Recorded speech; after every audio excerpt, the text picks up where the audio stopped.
Hello दोस्तों, राधे राधे।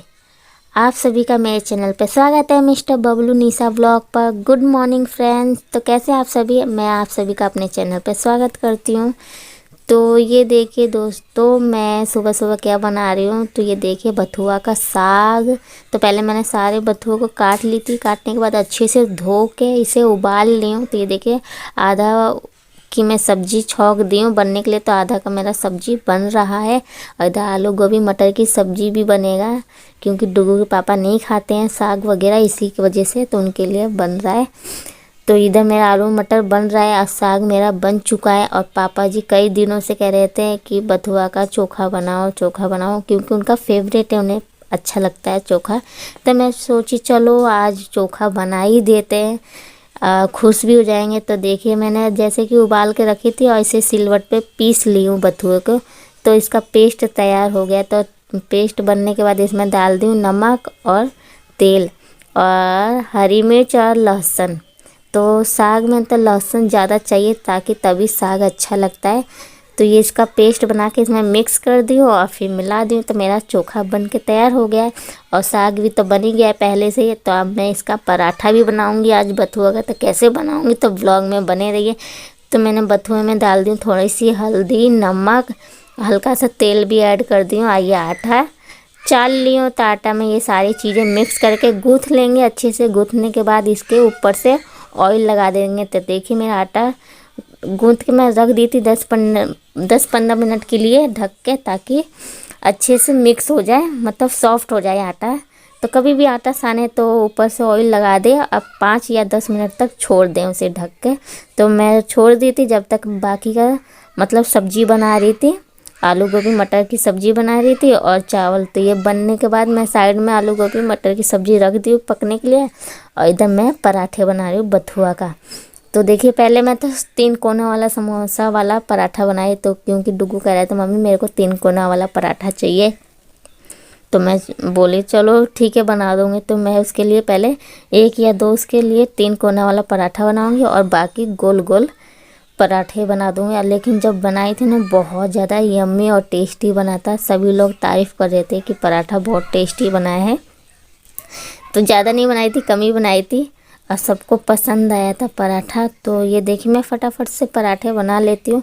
और मैं ऊपर मशीन भी चालू करके आ गई हूँ। तो मेरा कपड़े भी धुल रहे और इधर मेरा खाना भी बन रहा है। और इस टाइम ना इतनी भयंकर वाली ठंडी पड़ रही है, इतनी भयंकर वाली, बहुत ही ज़्यादा कपकपी वाली ठंडी बढ़ चुकी है। और घी तो बिल्कुल टाइट हो जाता है, ऐसा लगता है बर्फ़ जम गया, बिल्कुल कड़क हो जाता है। तो इसलिए गर्म करना पड़ता है। तो डब्बा को मैं ऊपर ही गैस पे रख दी हूँ साइड में, ताकि उसकी गर्माहट से गल जाए घी। तो ये देखिए मेरा पराठा कितना लाजवाब लग रहा है। तो आप सभी भी आ जाइए, अभी मैं थाली भी सजाऊंगी आप सभी के लिए। तो मेरा पराठा बन चुका है बथुआ का। तो ये मैं आज फर्स्ट टाइम बनाई हूँ, तो लेकिन बहुत ज़्यादा टेस्टी बना था। मुझे पता नहीं था बथुआ का भी पराठा इतना टेस्टी लगता है। तो बथुआ का तो तरह तरह की चीज़ें बनती हैं। तो ये देखिए मैंने थाली सजा दी हूँ। तो ये डुग्गू का पराठा है, कह रहा था कि मैं खाऊंगा। तो मैं उसे जा रही हूँ, पहले खाना खिला देती हूँ, फिर वो खा लेगा तो फिर मैं खाऊंगी। तो ये देखें यहाँ पे सब कोई खाना खा चुका है। तो सब कोई खाना खा के अपने अपने काम से चले गए और मैं भी अपने काम में लग चुकी हूँ, मतलब अपनी ड्यूटी में लग चुकी हूँ। तो मैं सोची चलो मकर संक्रांति भी आ रही है, तो धीरे धीरे सफाई भी करना ज़रूरी है। तो आज मैं सोची चलो आज किचन का सफाई कर ही देते हैं। आधा आधा करते रहेंगे तो ऐसे काम कम लगेगा। ऊपर से ठंडी का मौसम है, इकट्ठा तो हो नहीं पाएगा। तो थोड़ा थोड़ा करे रहेंगे तो हल्का सा महसूस होगा। तो आज मैं किचन की पूरी डीप क्लीनिंग करूँगी, तो बने रहिए। आज मुझे किचन को मतलब टास्क है कि 20 से 30 मिनट में पूरा किचन अच्छे से क्लीन करना है, साफ़ सुथरा। तो मैंने ऊपर के जितने भी डब्बे थे सारे उतार के नीचे रख दी हूँ। तो ऊपर से पहले मैं अच्छे से पोंछ लूँगी, पोंछने के बाद फिर सूखे कपड़े से अच्छे से पोंछ लूँगी और फिर सारे डब्बे को अच्छे से साफ़ कर के मेरे को ऊपर सजाने हैं। तो आप सभी बने रहिए, मैं 20 से 30 मिनट में कैसे ये टास्क पूरा करती हूँ। तो ऊपर की शुरुआत मेरी हो चुकी है सफाई। तो बने रहिएगा आप सभी।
मैं काम कर रही थी तो मेरा स्वेटर गीला हो गया था, तो मैं सोची चलो पहले मैं किचन साफ़ कर लेती हूँ फिर स्वेटर पहनूंगी। तो मैं पहले किचन ऊपर का मेरा तो रेक साफ़ हो गया है और डब्बे वगैरह मैं सारे अच्छे से पोंछ पोंछ के मैं रख दी हूँ। और जो भी ये वॉलपेपर लगा है साइड साइड में ऊपर से दीवार पर सारे अच्छे से मैं क्लीन कर चुकी हूँ, अच्छे से पोंछ दी हूँ।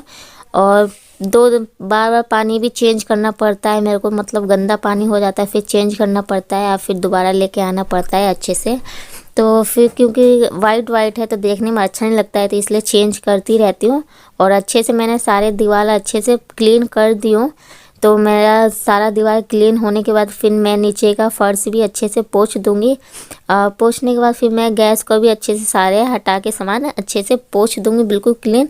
और मेरा 20 से 30 मिनट में टास्क पूरा भी हो गया था, तो मैं बहुत ज़्यादा खुश हो गई थी। तो अगर आप सभी को मेरा छोटा सा व्लॉग पसंद आया तो लाइक शेयर कमेंट सब्सक्राइब जरूर कर दिया करिए। साथ ही साथ बेल आइकन को जरूर प्रेस कर दिया करिए ताकि आने वाली नोटिफिकेशन आप तक मेरी पहले पहुंचती रहे। तो छोटे बड़े जो भी हैं, मैं अपना प्यार आशीर्वाद मेरे ऊपर यूं ही बनाए रखिएगा और फुल वॉच किया करिए फ्रेंड्स। तो ये देखिए मेरी किचन की तो आज पूरी सफाई हो चुकी है, डीप क्लीनिंग अच्छे से। तो डुग्गू आ गए थे तो कह रहे थे मम्मी मुझे मेरे लिए पपीता काट दो, मैं पपीता खाऊंगा। तो फिर मैं किचन सफाई करने के बाद हाथ मुंह धो चुकी थी। हाथ मुंह धोने के बाद फिर मैं अच्छे से पोंछ के फिर उसके लिए अभी मैं पपीता काटूंगी डुग्गू के लिए, क्योंकि कह रहे थे मैं पपीता खाऊंगा। तो अब मैं जा रही हूँ फटाफट, मेरी किचन सफाई हो चुकी है अच्छे से। तो बार बार मांग रहा है तो मैं कह रही हूँ डुग्गू रुक जाओ 2 मिनट, मेरी बस किचन की सफाई हो चुकी है। अभी मैं हाथ वगैरह धो के तो फिर मैं आपको दे रही हूँ पपीता छिल के। तो वो ज़िद्दी है, उसे जब चाहिए तो चाहिए, तो फटाफट मैं करके फिर गई छिलने पपीता। तो आप आधा तो मैं सुबह ही काट दी थी, तो देवर जी सुबह खाए थे पपीता और आधा बचा था तो डुग्गू मांग रहा था, तो मैं जा रही फटाफट छिल देती हूँ। और 1-2 पीस डुग्गू खाएगा और उसकी दादी और उसके बाबा को दे दूँगी खाने के लिए। तो इसलिए मैं सारे पपीता छिल दूँगी और मुझे मन करेगा तो मैं भी खा लूँगी। तो कह रहे मम्मी जल्दी छिलो मुझे खाना है, तो मैं कह रही रुक जाओ बेटा। तो उसे जब चाहिए ना फटाफट चाहिए, तुरंत मिल जाए उसके हाथों में। तो फटाफट मैं छिल के या फिर अच्छे से धो के पपीते को और जो भी कचरा है उसे पॉलीथिन में डाल दूँगी और धोने के बाद उसके ऊपर नमक लगा के डुग्गू को दे दूँगी। और फिर पपीता डुग्गू को दे दी थी खाने के लिए, खुद भी खा ली कुछ और अब मम्मी जी या पापा जी को भी दे दी थी। और उसके बाद मैंने झाड़ू लगाई, झाड़ू लगाने के बाद फिर मैं फटाफट चली गई बर्तन वगैरह धोने, क्योंकि ये मैंने की नहीं थी। और वो कह रहा था नहीं पहले मेरे लिए पपीता छिल दो, तो ये मेरा सारा काम छोड़ के पहले उसके लिए मैं पपीता छिलने लगी थी। तो इसी वजह से तो मैं उसे पपीता छिलने के बाद फिर मैं ये सारा फिर ये काम करी। तो काम करने के बाद मैं चली गई थी ऊपर कपड़े डालने छत पर, क्योंकि मेरे कपड़े धुल चुके थे। आज थोड़ी फिर हल्की फुल्की धूप भी निकली थी, तो मैं चलो डाल देते ऊपर, कपड़े भी सूख जाएंगे साथ। फिर छत पे थोड़ी देर धूप भी ले लिया, धूप लेने के बाद फिर नीचे आई। तो बाय बाय, नेक्स्ट